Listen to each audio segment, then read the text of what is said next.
Have you ever used a chat-up line when you've looked at a woman and told her she's got a very balanced set of portfolios? So, Dominic Frisby, you heard it here first, pro school shootings. I put a video up on YouTube the other day. Yeah. And somebody wrote the comment, Walmart Jordan Peterson.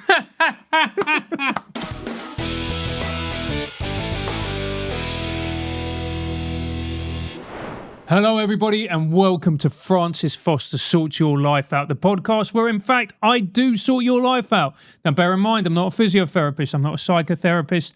I'm not any type of therapist, which means that you know that I know what I'm talking about. As always, or sometimes, or most of the time, I actually have a guest joining me. It's one of my favourite comedians and, in fact, people in the entire world. It's Mr. Dominic Frisby. How are you, mate? I'm very well, thank you, Francis. Lovely to be here. Hello, everyone. Yeah, so, Dominic, you were here. You're going to sort out people's problems. How many kids do you have, mate? 4 that I know of. Wait, zing. So, are you good at sorting out your kids' problems when they come to you? Well, 3 of them don't have any problems, and if anything, I would say I'm the problem. And then one of them doesn't listen to what I say anyway, and so... Yeah, it's the he, isn't he? He doesn't listen.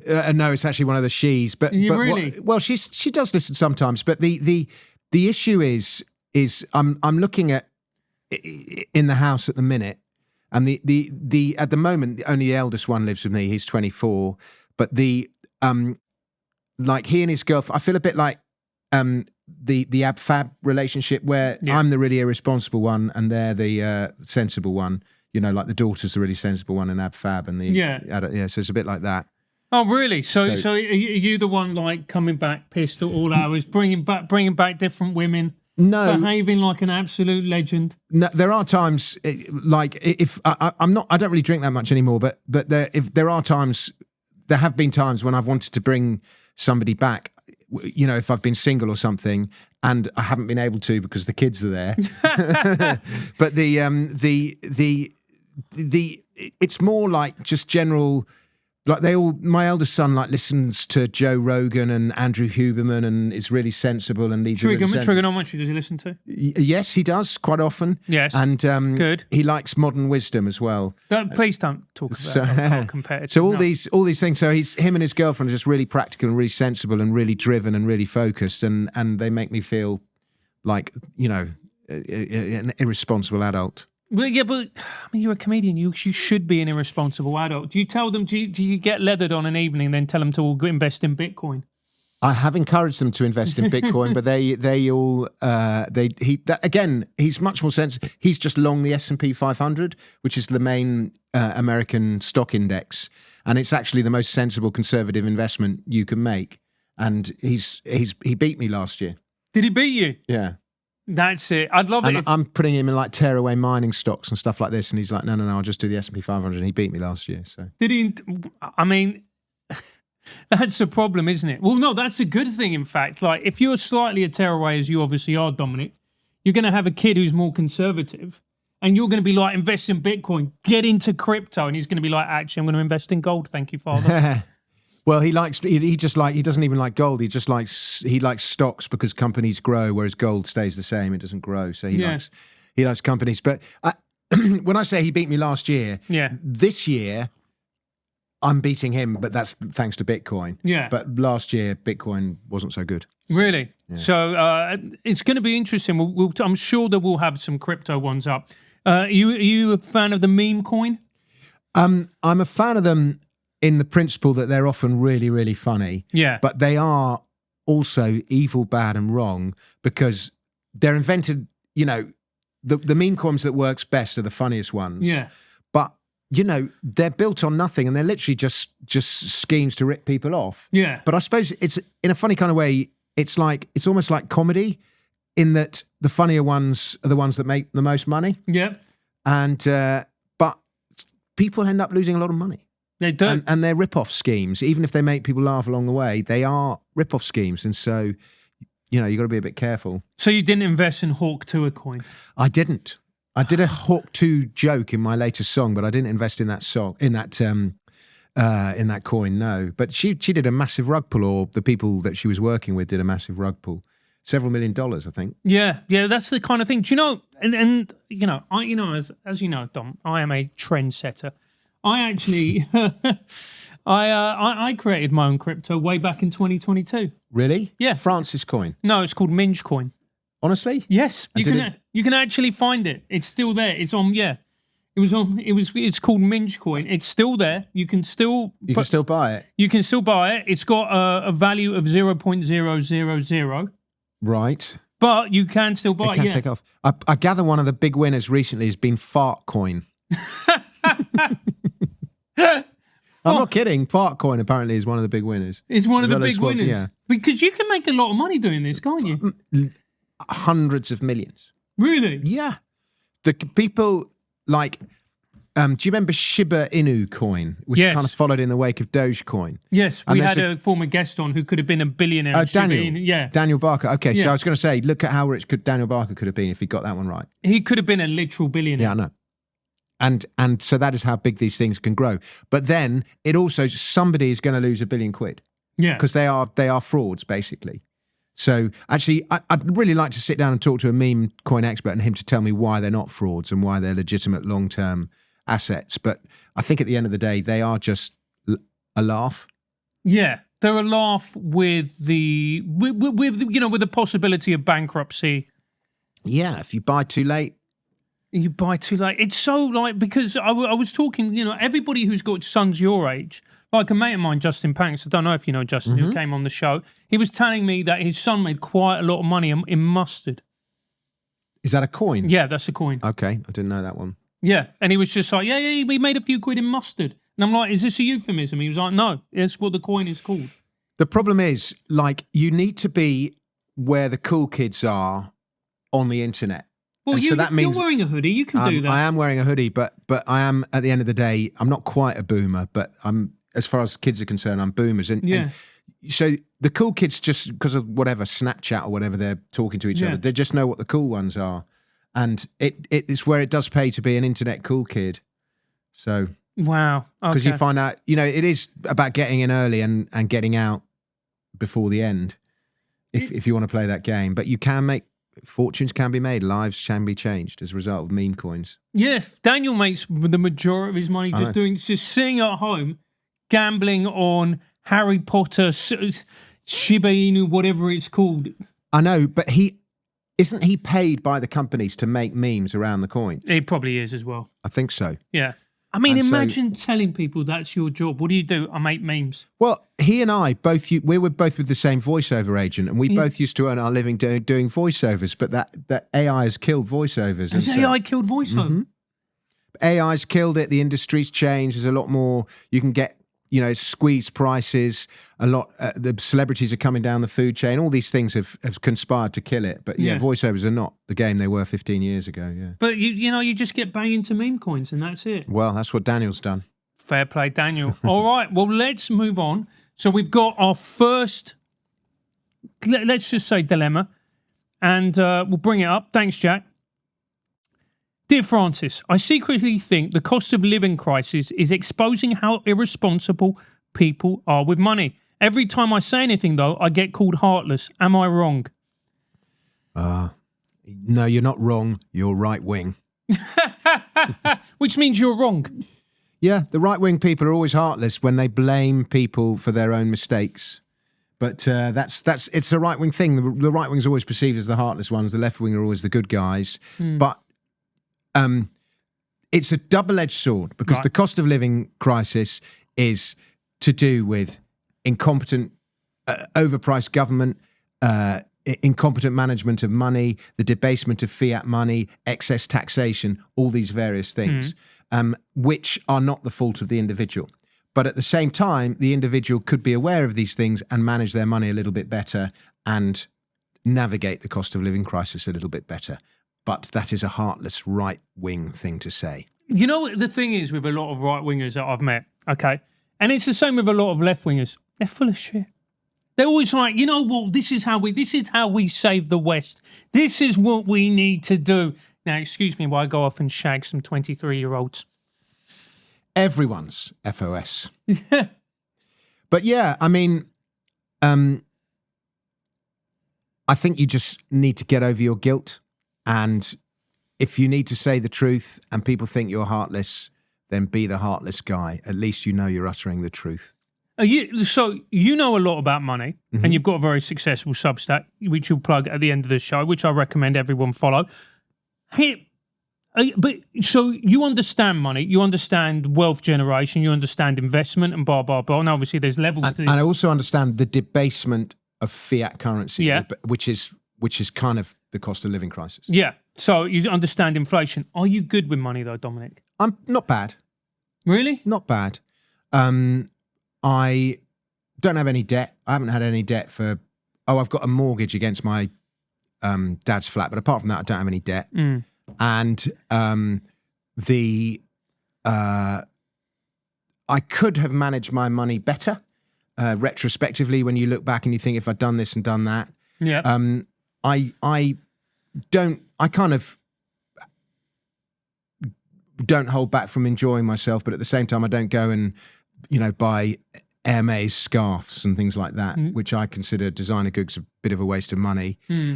So I would say I'm okay with money, but you mean like, I kind of do my accounts on time, but I have my accountant do my accounts. Yeah. And I don't penny pinch, but sometimes I do penny pinch. So what you're saying is you're tight. No, I don't think I am. Are you that dad who's like, how much milk have you put in that tea? You could have put literally half, tea would have been fine. Walk down, going, there's still bits of soap here, you can still use them. I took them out of the bin, I had a wash, it's fine. I'm not quite that tight, but it annoys me when my son leaves the lights on at night after I've gone to bed. Yeah.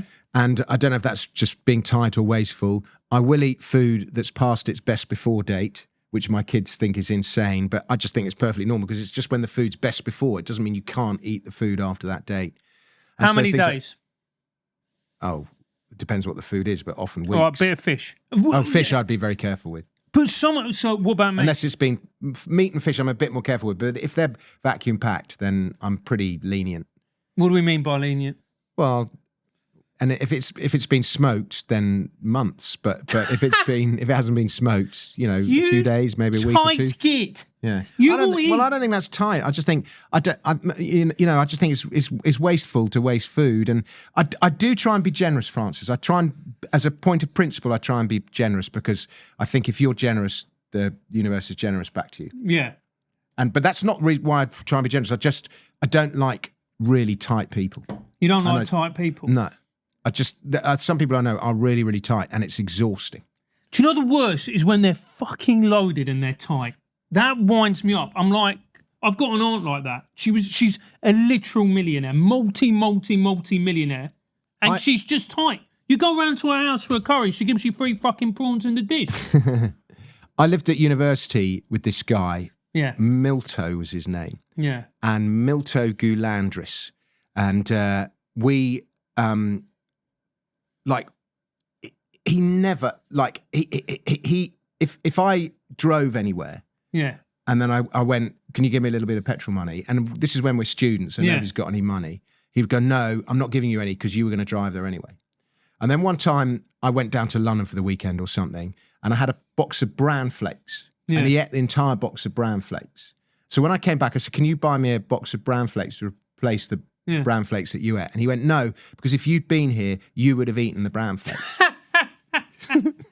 And so this went on. And then, and it just went on for a whole year, and it was just exhausting. Yeah. So exhausting, I just didn't bother, fighting over it. And then I discovered that he was heir to the Goulandris shipping empire, which is like one of the rich. That was it, because they had the Sunday Times richest people in the country. Yeah. And like his family were 9th.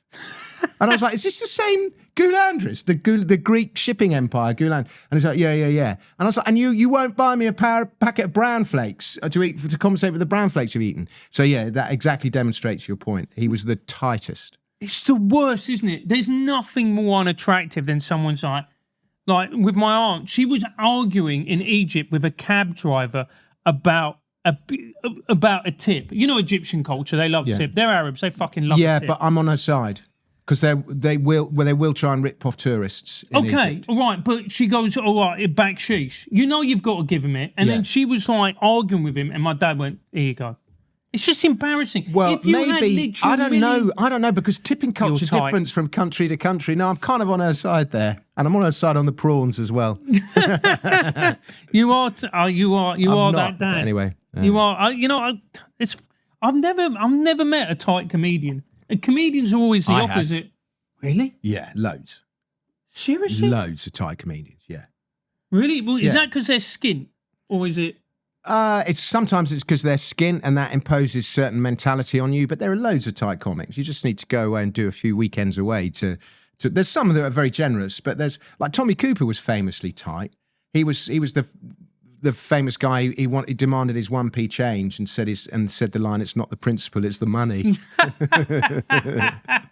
I mean, great joke. Yeah, it's a great joke. But that's because I always thought like the comedians would be profligate with their spending. Well, some are. The ones who drink too much are, but some are. There are some really tight comics out there, and I'm not going to name names. Yeah, and I mean, because you grew up you came through in the glory days where it was Coke.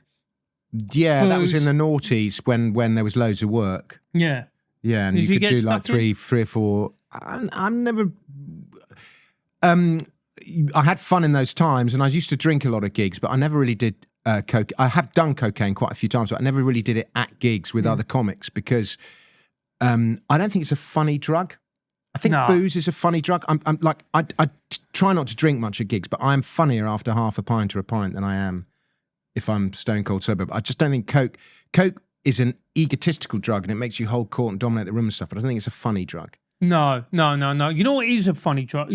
Weed is a funny drug, like because you can say you become a little bit, not too much, but you can become a little bit sloppier, a little bit more frayed at the edges, and that can be funny. I agree. And when you smoke weed, you can see comedy and opportunities for comedy where you might not otherwise have seen it. Yeah. But I never really smoked weed before going on stage because I was always just a bit scared of the paranoia side of things. I just think I'm just like drink and stand up go together. Fair enough. I took an edible and then went on stage because I thought it might help me see punchlines clearer, and it didn't, mate. It just made me forget my set. Yeah.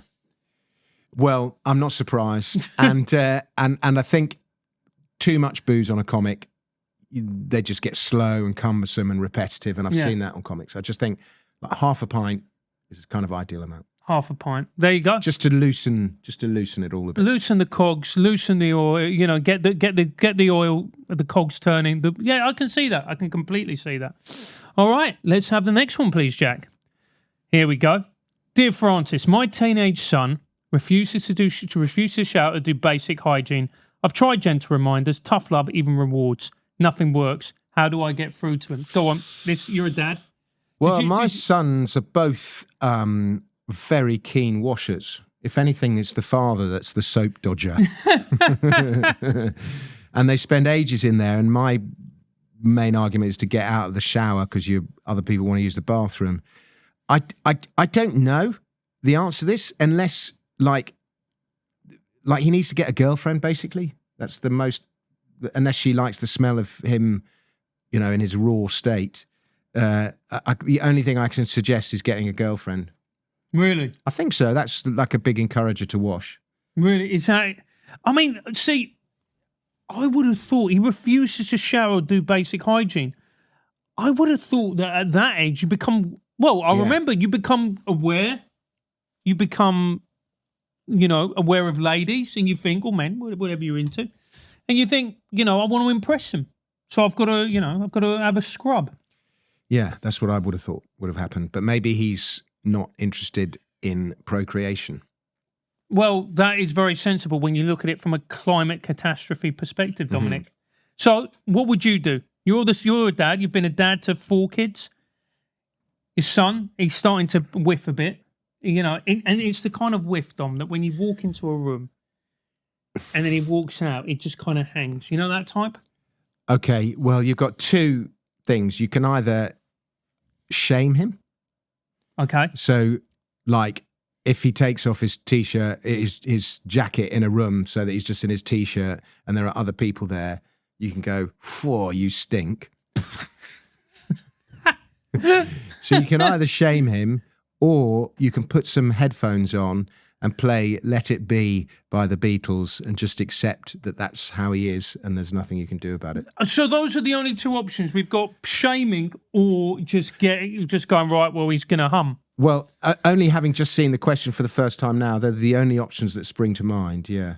You would actually say to your son, "For you stink"? I would not do that, no. I would take the Beatles' son. I would take the weaker option and listen, but Let It Be loudly on my headphones and accept what it is. But, the ruthless, heartless, right-wing approach would be the name and shame. You see, is it ruthless and heartless to go, "Son, like"? No, to shame him publicly. Oh, to shame him publicly? Yeah. But what about the third option where you just take him, or is he's already pretty much... She said that didn't work. Yeah. I presume it's a she, but... Yeah. I mean, it's tough, though. It's tough. But it's something that... You see, people go, right-wing people are heartless. Are they really? Or are they just a little bit just more honest? Yeah. They're just saying what needs to be said. Are you right-wing, Dom? I see myself as a libertarian. Which is a cop-out. I don't like government. No, I don't think it is. I think the right left, if you want to get all technical about it, I see more things in a political compass, authoritarian, libertarian, right left worldview. And I've argued this many times, the less government there is, the better. And I don't... So that's a libertarian point of view, not a right-wing point of view. It's taxation theft, Dominic. Oh, absolutely it's theft. And then you're right-wing. I've never seen lefties moan about tax, except in private.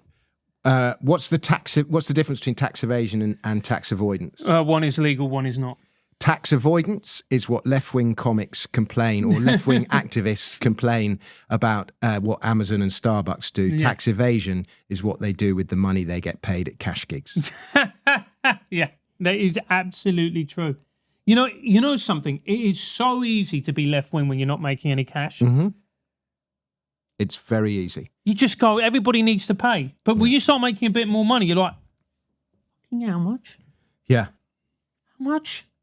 I'm paying to these. It's hard.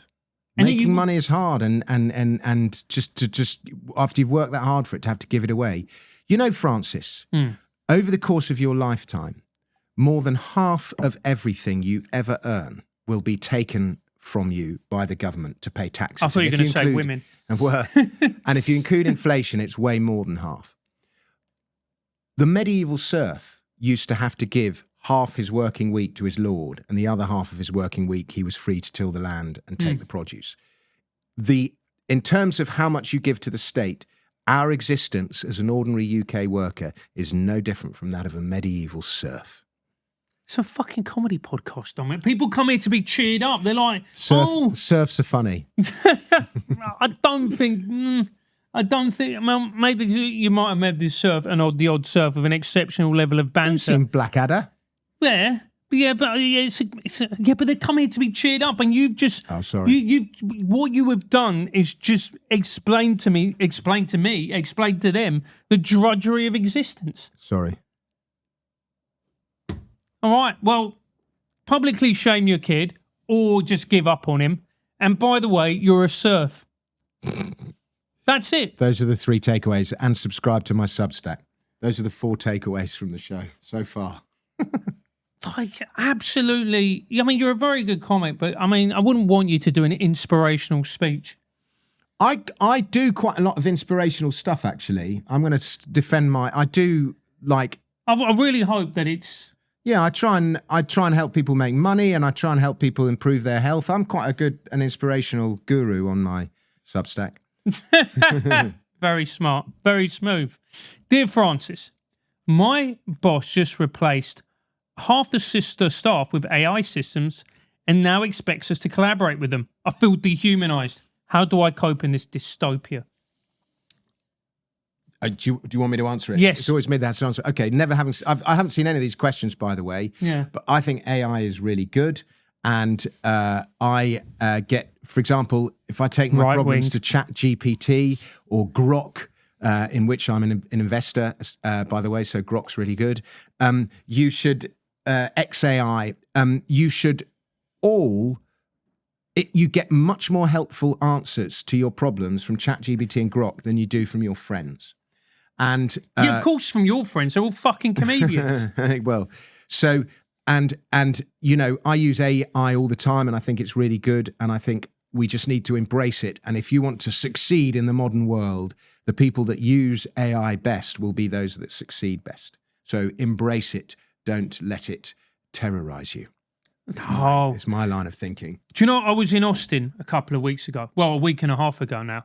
And I was in and I was walking down the road, and there was have you seen them? Driverless cars. Oh, they're actually on the road now? Yes, they're on the road, right? And so it's made by Jaguar. Another reason I fucking hate them. And then it has this kind of thing above it, which is like, it looks like a huge antenna, and it's like that. It's kind of a cylindrical shape. And you just see it driving down the road, nobody there, the steering wheel is turning. And are they, it must be quite spooky. Are they, like testing? No. So there was one where I was walking down the road with my mate, right? I had a bit of a smoke, so I was on a level, yeah. And I was walking down the road, and then out of nowhere, this car drove up, right, at pretty much at the same speed as us, and I was like, okay, that's a bit weird. Looked over, no one in there, and I'm like, oh my god! It stopped, and then I stopped, and I was like, well, this is weird. And then out of nowhere, this bloke just popped up, got in the back, and then it just drove off. And I'm like, this is it. This is the end. Imagine, I want to be in this situation when I get road rage with an AI car and you're like, fucking wanker, and there's nobody in the car. It must be, well, I think it's the beginning, because the day can't come soon enough, for example, when we have driverless Ubers and so on. I just think it'll lower the cost of getting in. They'll obviously tax it, so you end up paying. But, you know, it'll be so much better than public transport. But what about the human cost? What about the people who are employed by Uber who... The wealth that's created by machinery always means that the people go on to have better, richer lives. You know, farmers were put out of business by the Industrial Revolution. I've never met a happy farmer. Well, they all left. People left. Yeah. You know, the serfs left the farm workers left the farms and because of machinery, and they went to work in the cities. And cities were a bit horrible for a bit, but gradually, you know, education levels improved and living standards improved, and generally, machines make life better. Although there are casualties along the way. Yeah, I don't like it, Dominic. I don't like it. I think it's unnatural. Have you read in your time as an English teacher the Canterbury Tales? Yeah, I did. And I haven't got a list of them now, but I think there are, how many, do you know how many there are? Is it 19?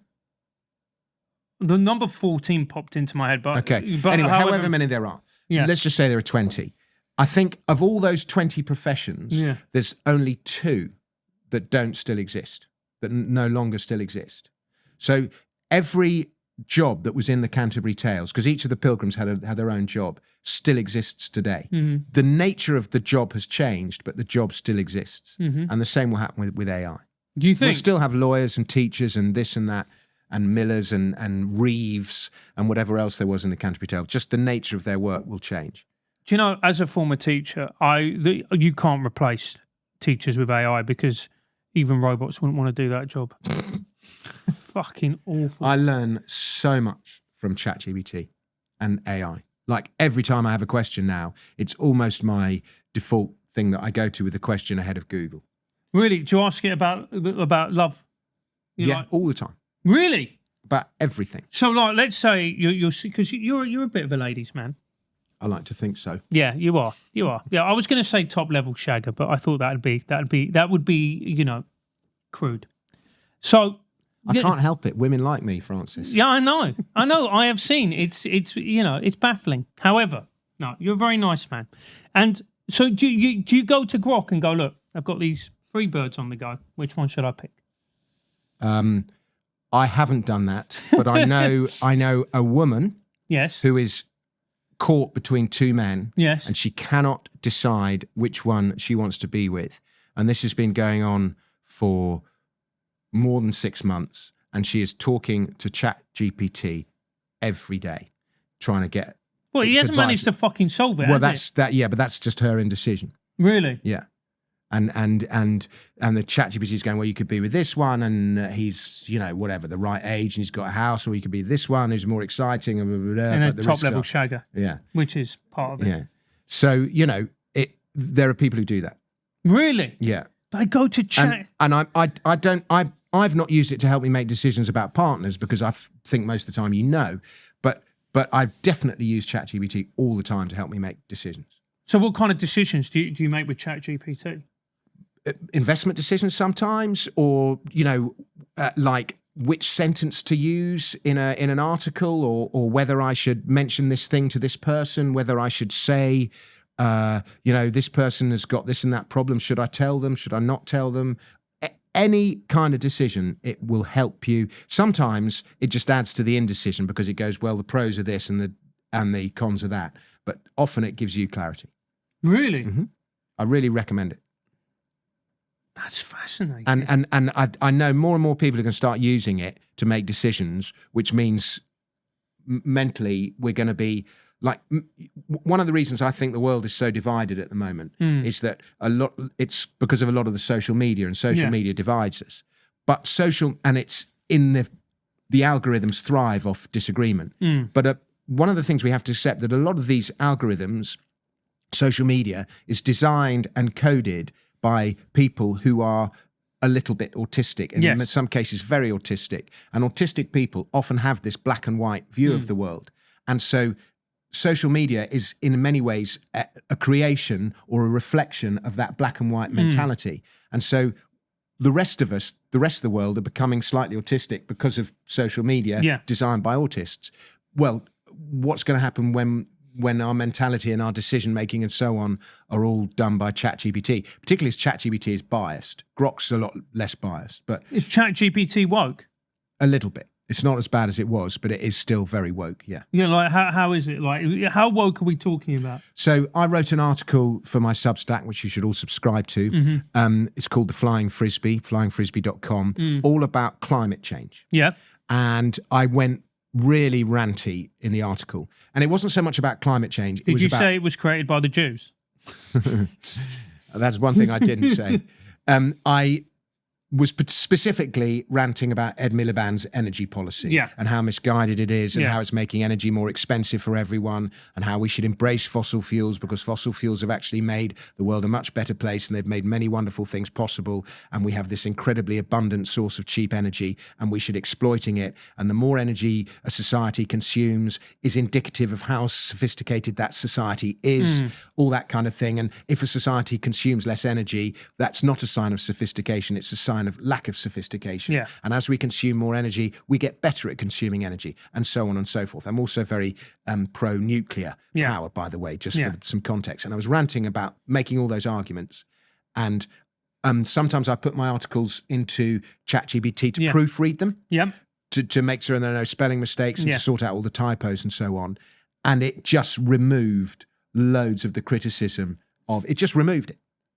And if I hadn't gone back and reread the article, I was like, well, where's the bit when I said this? And where's the bit when I said that? It just removed any of the criticism of, you know, wind power, how wind power kills birds, how wind power is inefficient, how the carbon footprint of building, you know, the towers are in the earth for, you know, 40 feet under, and you never get rid of that concrete, and the material that they're made of never decomposes, and the environmental cost of building a wind power or a lithium battery, so on and so forth, it's way worse than fossil fuel. I made all those arguments, and it just cut whole bits wholesale. So it believes in facts and logic then? My Substack's not about facts and logic, it's about feelings. It was like, no, get rid of it, silence him. And it did that and it knows, because I tell it, don't change the article, just proofread it. And it still did it. Still did it. Here's a question. Would you trust a woke person when it comes to making decisions for your life? I think at the end of the day, if you cannot trust anyone because they will make decisions about your life that suit them. So if you go to somebody, should I do this job or should I go out with this person or should I marry this person? They will tell you based on how it suits them. So you can't trust anyone. You have to make the decisions based on you. And I know I'm right-wing for saying that, but it's true. Right. I'm individualist and libertarian for saying that. Right-wing. Am I right? It depends. It depends. I think there are people who are more objective than not. But ultimately, you have to make the decision, and then you've got to do it in as good faith as possible, whilst accepting the fact there are unknowns. Nobody knows how things are going to work out later on down the line. You might regret something, or you just have to make a decision based on the information that you have at the time. I think if you're a bloke, the one person you can ask is your mum. Oh, not my mum. She's mental, mate. Maybe, but your mum loves you unreservedly in a way nobody else will ever love you unreservedly, and she will help you make the decisions that are best for you, and she knows you better than anyone, and so she will make decisions that are good for you as well as for her. And similarly, if you're a girl, the same applies to your dad, and you can ask your dad. Really? So you think it's a dad? It's a daddy-daughter? I think the one person you can really trust to make the decisions for you that are best for you, knowing you as they do, is, as I say, son to a mum, daughter to a dad. Really? That's my wisdom. There you go. Do you have a favourite, Dom? Kid? Absolutely. Of course you do. It's such bullshit when people go, no, I don't have a favourite. But it changes. I'm like if I had a son who was playing up front for Real Madrid, banging the goals in, and I had one who was just staying in bed all day smoking weed, I think my Real Madrid playing son would be my favourite. You'd have more fun with the other one. Yeah, that's true. The other one, the Real Madrid one, was like, we've got to go to bed at this time. So boring. It's football. Yeah, and then I like football, but it'd be all about it. Yeah. But actually, I love them all, and when I'm with one, I adore that one. But I think at the end of the day, you love them equally. Do you? I think so. But you there must be one you're like, you'll find yourself fucking him again. Jesus. Well, there's a little bit of that, but. Yeah, I mean, mine are 24, 22, 18, and 24, 22, 20, and 18 now. And I love them all. They each have their day, they each have their moments, and Yeah, fair enough. All right, very politically correct answer. It's a bit bland and boring, so let's go with I love the one who's the highest achiever. Francis, my flatmate insists on hosting karaoke nights every Friday. I work every early Saturday and can't handle the noise. How do I get them to compromise? This is why we need gun laws. Are you pro-gun, Dom? I think so. Because, if we wanted to, rise up and overthrow the state, which I actually think we need to do, because I think our system of government is out of date and it's designed for an industrial era that no longer applies. It's not designed for a world that no longer applies. Democracy is neither representative nor democratic. 80% of the population did not vote Labour, and yet Labour have got this huge majority, yada, yada, yada. If we want to overthrow, we can't, there's nothing we can do. All we have is the ballot box, and the ballot box doesn't work, or we can leave. But at least, once upon a time, a bunch of peasants could ally together and nearly overthrow the system. And the difference in the way that the peasants were armed and the soldiers were armed was not that great. Obviously, the soldiers were better armed and better trained, but it wasn't that great. So the peasants stood a chance. Whereas today, we're not armed. So there's just this mismatch between our rulers who are armed and the citizens who aren't armed. And the only way to have equal is equal arms for all, and America has that, and I'm sure that's one of the reasons why America has better government than the UK does, and Europe. So Dominic Frisby, you heard it here first, pro school shootings. Well, no, you see, that is the most outrageous straw man that you've ever heard. But and that's a completely different argument. But anyway, I didn't realise that's a classic Guardian technique that you used on me, Francis. No, the thing that I find fascinating about you, Dom, is on the one hand, you're very British, but also on the other hand, I'm like, why are you living in Texas? I should be. Not genuinely. I was taking the piss before, not about the pros. No, but I was taking the piss before. But I'm like, everything you say, your politics doesn't match the country that you live in, right? You are pro-freedom. You're pro-free speech. You're pro-gun. Pro. I'm like, why are you here? I don't know. Like, I took my kids to Texas a few years ago, and we hired a car and we drove all around the state for like 2 or 3 weeks. And within 36 hours of landing, they had, and they were all under the age of 18 at this point, within 36 hours of landing, they'd eaten steak, driven a car, ridden a horse, and shot a gun. Within 36 hours of landing. It was just the best holiday ever.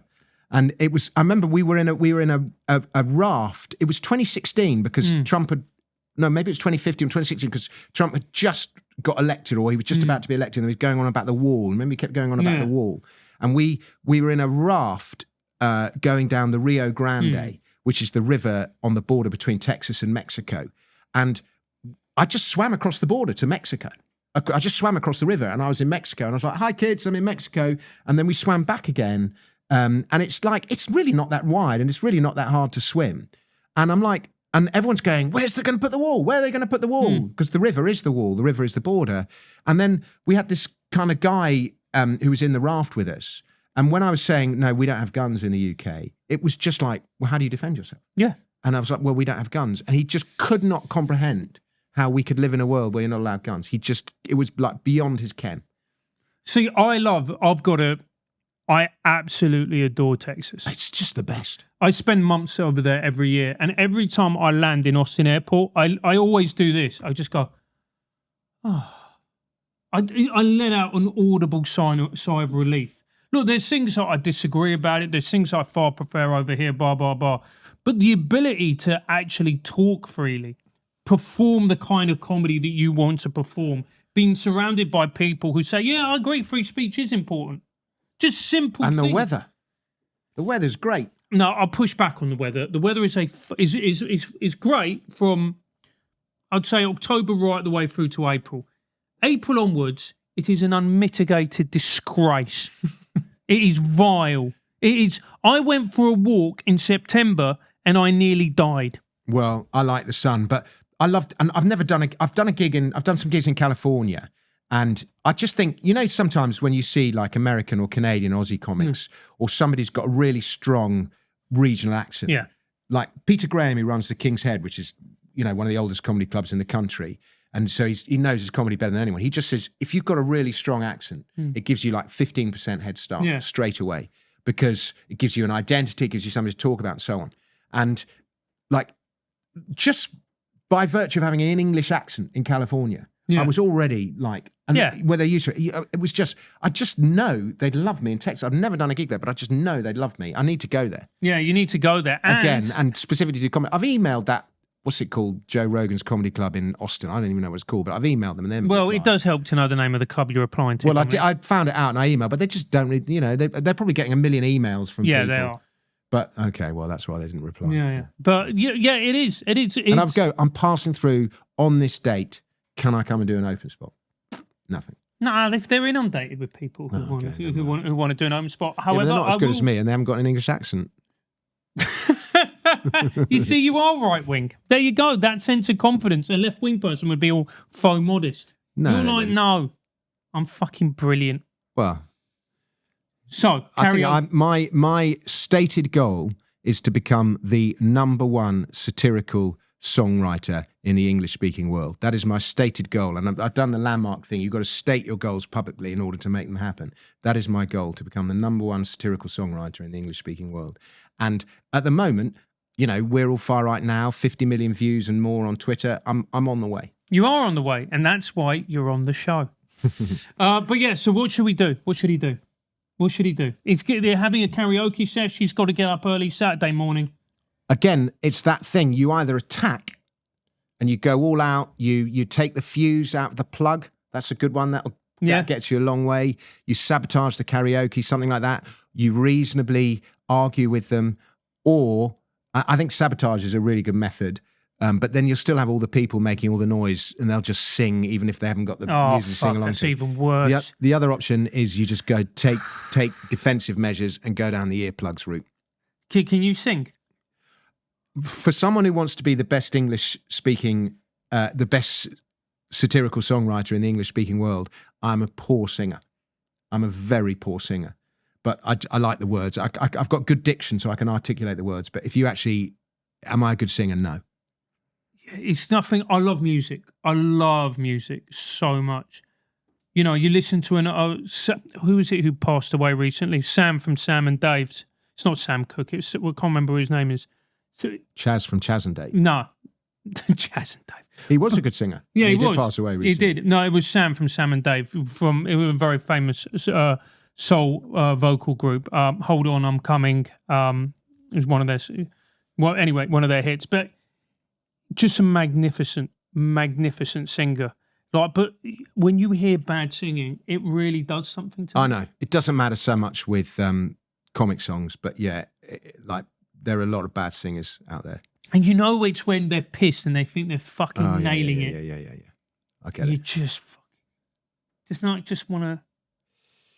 Do you want to know a good story? Do you like Eminem? I do like Eminem, yes. So you know the riff... in My Name Is. Yeah. Yeah. You know who played that? No. Chaz and Dave. Really? I promise you. That's Chaz and Dave? That's Chaz and Dave, and a guy called Labby Seafray was on keyboards. Yeah, Labby Seafray, Something Inside So Strong. Yeah. It was a sample of a Labby Seafray. I think it was They Call Me the Vulture or something like that. Yeah. But Dave was on guitar and Chaz was on bass. Yeah. So that's Chaz from Chaz and Dave. And they were the session musicians playing that riff. Amazing. Mm-hmm. And I had a whole conversation with Labby Seafray about it on Twitter, and he got the whole story out of him. And I think they were just on session musicians' fees, so they never got any royalties. So they always hated the fact that this song had gone so mega because they never got anything for it. Whereas Labby Seafray would have probably made an absolute mint, never had to work again. But it was Chaz and Dave. Chaz and Dave. I mean, Labby might... Well, you never know with music. Musicians get ripped off all the time. But it's Chaz and Dave. Chaz and Dave were brilliant. They were brilliant musicians and their songs are fantastic. And they produced so many good songs. Like, apart from signing up to the Flying Frisbee Substack, one takeaway from this talk should be, after we've done it, go and listen to Sling Your Hook by Chaz and Dave. It's just brilliant. You need to listen to the old version, not the one they wrote after he got cancer, but the old one. It's just a great, great song about telling people to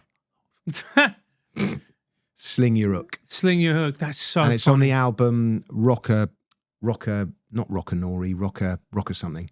There we go. Fantastic. So you've got two choices. You know what? You've just got to tell them. Otherwise, I wouldn't be able to deal with that, especially if I have an early morning. I can't. You've got a job, and you've got to be corpus at your job. You don't want that. Nightmare. Not that, especially not. I'm early 40s. I can't do that. It's, to use an analogy, you've either got to fight the government, or you've got to move and just leave the country and go to a different house. Yeah, you go to Texas, baby. Nightmare. Yeah. Although no, you don't want to go to Texas. You want to go somewhere more regulation because you want it. You don't want people to be free.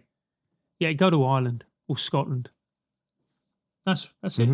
All right. Dear Francis, I'm obsessed with tracking NVIDIA's stock price. I've made decent money, but I've stopped focusing at work and barely sleep when it dips. Is this normal for investors or do I need help? No, it's totally normal. And I actually misread that at first. And I thought you meant you don't even notice when it dips, but you're the opposite. You're tracking it every second of every day. And what's happened is you've made some good money. Like tracking, it's a bit like me tracking the gold price or I don't track the gold price anymore, but Bitcoin price I do. And it probably means that in terms of portfolio allocation, you are overweight that stock. In other words, you've got too much money in it. But the irony is, it's like diversification of a strategy, having a balanced portfolio is like a safety first thing. And it stops you losing money. But if you want to make money, often you've got to just go all in on one thing. And that sounds like you've done that with NVIDIA. So what I would suggest is take some money off the table and leave the rest to run. There you go. Have you ever used a chat up line when you've looked at a woman and told her she's got a very balanced set of portfolios? I should. That's a lovely way of looking at the numbers. Yeah, it is. maybe that's a balanced portfolio if ever I saw one. Yeah. Yeah, you should. Maybe you should.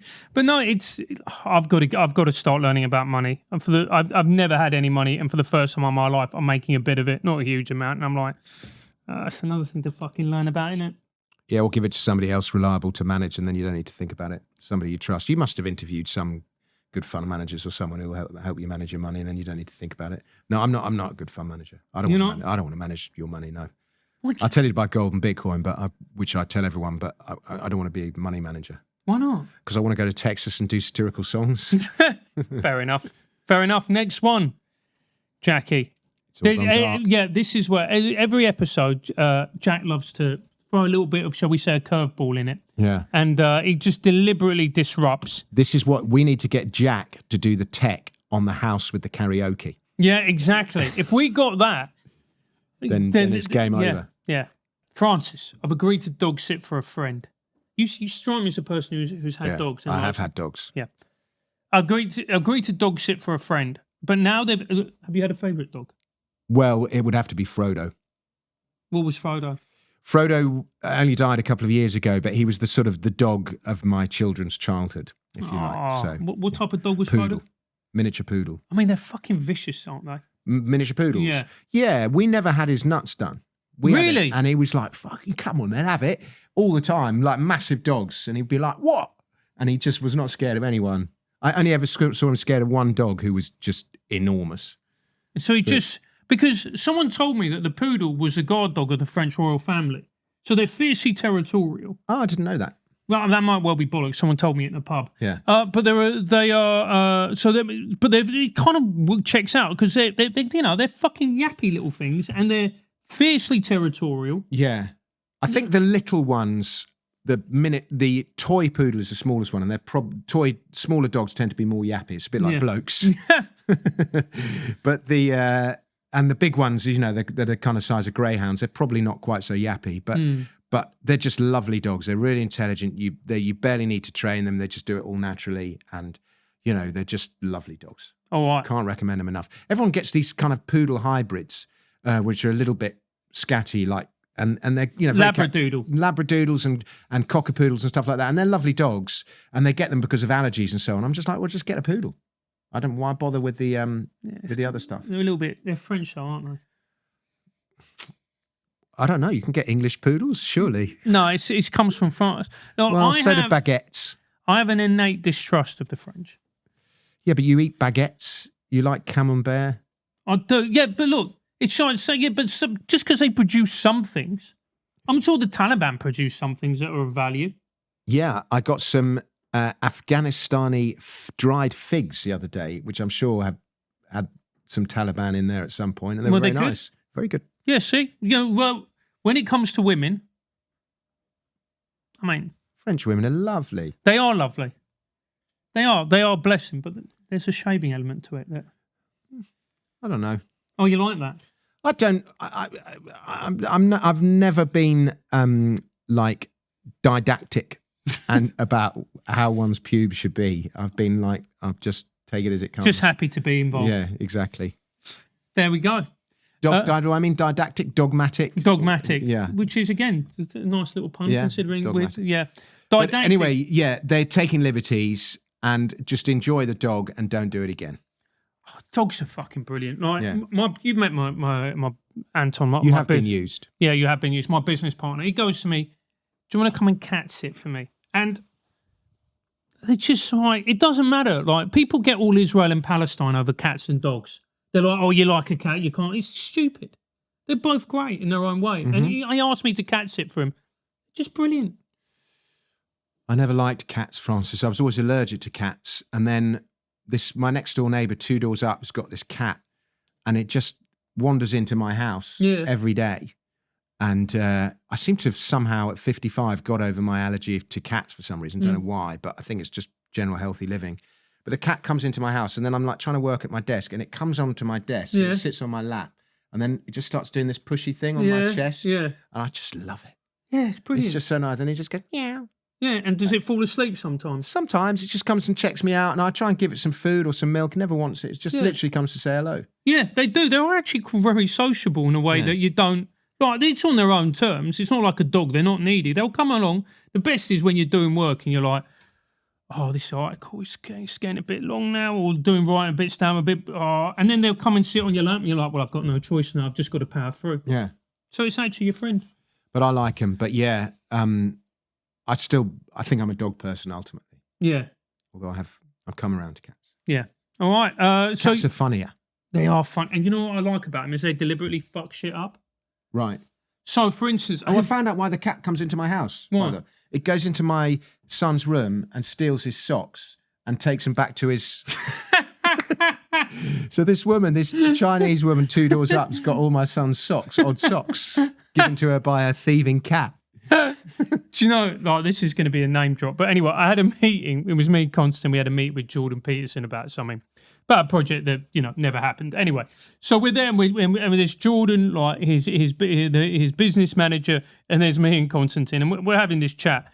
And a cat that I used to live with, like my flatmate's cat, came in, and it looked at me, and it was like, I could tell she was, because she was that type of cat, and she looked at me and went, "You're not paying me any attention."